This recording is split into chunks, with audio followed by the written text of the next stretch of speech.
ಮೀಡಿಯಾಗೆ ಬೇಕಾಗಿರುವುದು ಸ್ವತಂತ್ರ ಧ್ವನಿ. ಆ ಸ್ವತಂತ್ರ ಧ್ವನಿ ಉಳಿಸಲು ನೀವು ಮಾಡಬೇಕಾದದ್ದು ಇಷ್ಟೇ. ಅದೇನಪ್ಪಾ ಅಂತಂತಂದ್ರೆ ನಿಮ್ಮ ಕೈಲಾದಷ್ಟು ಸಹಾಯ ಈ ಚಾನಲ್ಗೆ ಮಾಡಿ ಹಾಗೂ ನಿಮ್ಮ ಧ್ವನಿಯನ್ನು ಕಾಪಾಡಿಕೊಳ್ಳಿ.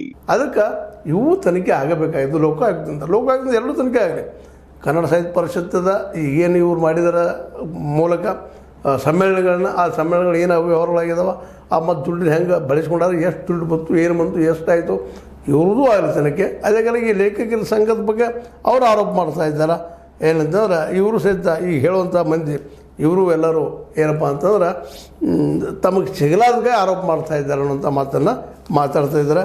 ಪರಿಷತ್ತಿನ ಕುರಿತು ಅತೃಪ್ತರು, ಅಸಂತುಷ್ಟರು ನಿರಂತರವಾಗಿ ನಡೆಸುತ್ತಿರುವ ಅಪಪ್ರಚಾರ ಮತ್ತು ಪರಿಷತ್ತಿನ ಆಡಳಿತದಲ್ಲಿ ಹಿಂಬಾಗಿಲ ಪ್ರವೇಶದ ಪ್ರಯತ್ನಗಳನ್ನು ಕಾನೂನು ಮೂಲಕ ಎದುರಿಸಲು ನಿರ್ಧರಿಸಲಾಗಿದೆ. ಇನ್ನೊಂದು ಮುಖ್ಯವಾದಂಥ ಡಿಸಿಷನ್ ತೊಗೊಂಡಿದ್ದೇನಪ್ಪ ಅಂತ ಇದರಲ್ಲೇ ಇನ್ನು ಮೇಲೆ ಹಿಂಬಾಗಿಲ ಮೂಲಕ ಇದು ಆರಿಸಿ ಬರಬೇಕಾಗಿತ್ತು. ಇವರು ಆರಿಸಿ ಬರೋರಲ್ಲ, ಏನು ಆರೋಪ ಮಾಡುತ್ತಿರುವಂಥ ಲೇಖಕರು ಲೇಖಕಿಯರು ಹಿಂಬಾಗಿಲ ಮೂಲಕ ಒಳಗೆ ಬರುವಂಥವರು ಹಿಂಬಾಗಿಲ ಮೂಲಕ ಇಂಥವ್ರು ತಡಿಬೇಕಾಗಿದೆ. ಅದಕ್ಕೆ ಕಾನೂನು ತರಬೇಕಾಗಿದೆ ಅಂತ ಏನು ಮಾತುಗಳನ್ನು ಮಾತಾಡಿದ್ದಾರೆ. ಇದು ಏನಪ್ಪ ಅಂತಂದ್ರೆ ಒಟ್ಟಾರೆ ಹೇಳುವಂಥದ್ದು ಮಹೇಶ್ ಜೋಶಿ ಅವರು ಪೂರ್ತಿಯಾಗಿ ಈ ಒಂದು ಕಸಾಪವನ್ನು ಕನ್ನಡ ಸಾಹಿತ್ಯ ಪರಿಷತ್ತವನ್ನು ತಮ್ಮ ಸುಪರ್ ತೆಗೆದುಕೊಂಡು ಅವರು ವಿರೋಧ ಮಾಡೋರನ್ನ ಹೇಗಾದರೂ ಒಟ್ಟು ಹೊರಗೆ ಹಾಕುವಂಥ ಒಂದು ಏನಪ್ಪ ರೂಪನ್ನು ರೆಡಿ ಮಾಡಿಕೊಂಡು ಸಂಘರ್ಷದ ಹಾದಿ ತಂದು ನಿಲ್ಲಿಸಿದ್ದಾರೆ.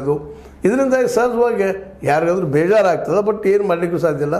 ಎರಡೂ ಎನ್ಕ್ವೈರಿಗಳು ಆಗಲೇಬೇಕಾಗಿದ್ದು. ಮೊದಲು ಈಗ ಆಗಬೇಕಾಗಿದ್ದು ಈಗಾಗಲೇ ಆರೋಪಿತರಾಗಿರುವಂತಹ ನಮ್ಮ ಮಹೇಶ್ ಜೋಶಿ ಅವರು ಅದನ್ನು ಸಾರ್ವಜನಿಕವಾಗಿ ಏನಾಗಿದೆ ಅಂತ ಹೇಳಿದಾರೆ ಹೋಗಿ ಭೇಟಿಯಾಗಿ ಆ ಒಂದು ಏನಪ್ಪ ಅಂತಂದ್ರೆ ಎನ್ಕ್ವೈರಿ ಕಮಿಟಿಗೆ ಉತ್ತರ ಕೊಡಬೇಕಾಗಿತ್ತು.